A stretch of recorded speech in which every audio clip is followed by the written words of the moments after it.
Here's more wrestling news for June 8th, 2021.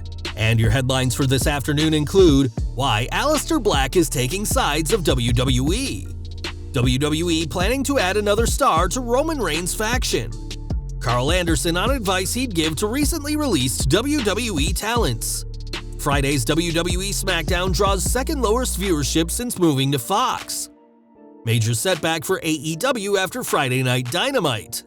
Ryback takes shot at Paul Heyman's weight for calling him a schmuck. Current AEW star took big pay cut to sign with AEW. Vince McMahon's heel plans for John Cena that the 16-time champ rejected, and more. We're starting today with Aleister Black, who was let go by WWE last week, a decision that shocked fans considering he'd only returned to TV mere weeks before his release. Though many fans are angry at WWE for dropping the ball with the former NXT champion, that's not how Black wants his fans to feel. As he explained on his Twitch stream, "Don't get mad at our creative. They try their absolute hardest and there are good people working there. I'm very thankful for our creative and have had a good relationship with Bruce Pritchard." Black added that Pritchard tried to protect him in a lot of ways, especially as his moveset and look was far different to anyone else. He added, "The consensus was, no one moves like him or has his intensity. My style was a hybrid of traditional wrestling and new age striking. In the last 5 years, I've proven to be one of the most influential strikers of this generation, and I will continue to do that."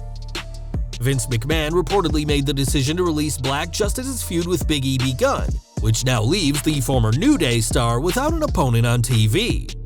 As for Black, we'll have to see where he goes next, and it's good that he's not holding any grudges, in case a time comes when WWE wants him back on their roster, hopefully with some better booking. One person very safe on WWE's roster is Universal Champion Roman Reigns, who has held the title for the past 282 days. Most recently, the head of the table has been preoccupied with the return of Jimmy Uso, who's trying to convince his brother Jay to step away as Roman's right-hand man. That won't be happening, as our sources report that the long-term plans for the tribal chief don't include breaking him away from the Usos, and the company wants the group to become a tight-knit unit, all on the same page, within a few months. Those same sources also reported that WWE are considering bringing in another name into the faction, presumably a member of the NOIE family. It was reported that WWE was considering Simone Johnson, the daughter of The Rock, as the newest member of the Bloodline, but those plans were ditched because she's believed to be too green, and WWE has now decided to go with Naomi, a member of the NOIE family, thanks to her marriage to Jimmy Uso. The reported plan for Reigns is to face John Cena for the title at SummerSlam 2021, with a rumored match against his cousin The Rock for WrestleMania 38. Whether those matches happen remain to be seen, but it's clear that WWE is making big plans for Roman Reigns, and those plans involve working with the Usos. Over the past year, several WWE superstars have been released, and when someone is cut, fans can usually find a statement thanking WWE and the fans for their support. It's practically a tradition for a released wrestler to put out a statement thanking the company that just let them go, but Karl Anderson would like to see this practice come to an end. Speaking on his Talkin' Shop podcast alongside Doc Gallows, Anderson discussed his own release from WWE last year, adding, "We know what it's like to get canned from WWE. Enough of the thank you tweets. Give me a break. When you get canned, let it go. How about hashtag off? I don't think less than 24 hours after being fired, take a second to take a breather. Take it easy with the thank you bull within 24 hours. Anderson added that he's made more money in the past year than he ever did with WWE, presumably because he's appearing on both Impact and AEW. If the April 15, 2020 releases have proved anything, it's that wrestlers can thrive after being cut by WWE, and Anderson would like to see more names not be as grateful to Vince McMahon after being given the pink slip. Over to SmackDown, and last week's show failed to impress fans according to the latest viewing figures. According to Nielsen via PW Torch, last Friday's show averaged 1.792 million viewers, making it the second lowest viewed edition of the Blue brand since they moved to Fox. The only episode with fewer viewers is the July 3rd, 2020 show, which was on a holiday weekend. Scoring a 0.5 in the 18 to 49 demographic, the show saw a 2.33% drop in viewers from the week prior's 1.928 million viewers, and hopefully, SmackDown can turn around on the road to Hell in a Cell. SmackDown wasn't the only show struggling last Friday, as the post-Double or Nothing edition of Dynamite set a new low for AEW. Despite an appearance by Mark Henry, the debut of Andrade El Idolo, and a bull rope match between Dustin Rhodes and Nick Comoroto, Dynamite achieved just 462,000 viewers on TNT, according to Nielsen, the lowest number in the show's history.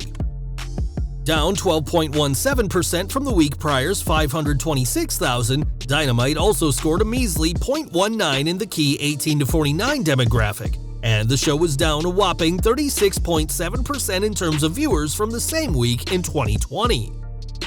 We'll have to see how AEW tries to turn things around, as this record low after one of their biggest shows of the year is clearly bad news for the company. We are looking at former WWE star Ryback next, who is no stranger to firing off on social media. In 2013, after Ryback turned heel, he was paired with Paul Heyman, with the big guy being one of the few talents Heyman couldn't get over, something that Heyman knew when they first worked together. When asked during a High Spots Wrestling virtual Q&A about who he knew wouldn't be a success, Heyman said, "Ryback. Would you like to know why Ryback? Because he was a schmuck." Now Ryback has fired back, posting a video of him lifting some serious weight in the gym, and when asked by a fan how much he's lifting, the former Intercontinental Champion said it was 2.5 Paul Heyman's. Judging by the video, it appears that Ryback was lifting 590 pounds, and he wasn't afraid to make some weight jokes about his former manager.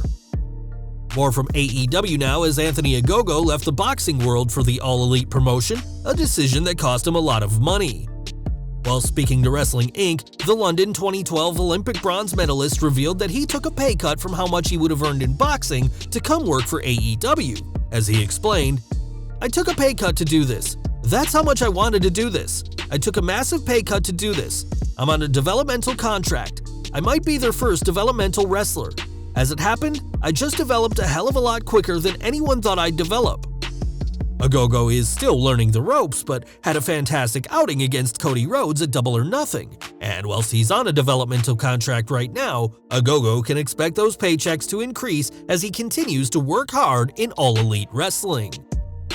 And we're ending today with John Cena, who after being rocketed to the top of WWE in 2005, never turned heel in the company. Cena's consistent babyface made sense from a business decision, as he was always popular with younger fans, but there were once plans for Big Match John to embrace his darker side. On the We Watch Wrestling podcast, former WWE writer Matt McCarthy explained how Vince McMahon wanted to figure out a way for Cena to be a heel in some locations and a face elsewhere, similar to Bret Hart during the Canada vs. United States angle of 1997. McCarthy explained, "Vince kept trying to figure out how we do like a Bret Hart thing, where he's a heel in some places but he's a babyface in the rest of the places. Cena was like, if I'm going heel, I want to go full heel." Not prepared to push their biggest face at the time as a fully fledged heel, McMahon never turned Cena heel despite many fans hoping for a turn for years. Cena's last match in WWE was the Firefly Funhouse match, where Cena at least imitated the infamous heel turn of Hulk Hogan with an NWO-style entrance. But John never got the actual chance to turn heel during his years as WWE's top superstar. Well guys, that's our news for today. Please share your comments below. Also hit the like button, subscribe to our channel, and hit the bell icon to receive all notifications. And as always, thanks for watching.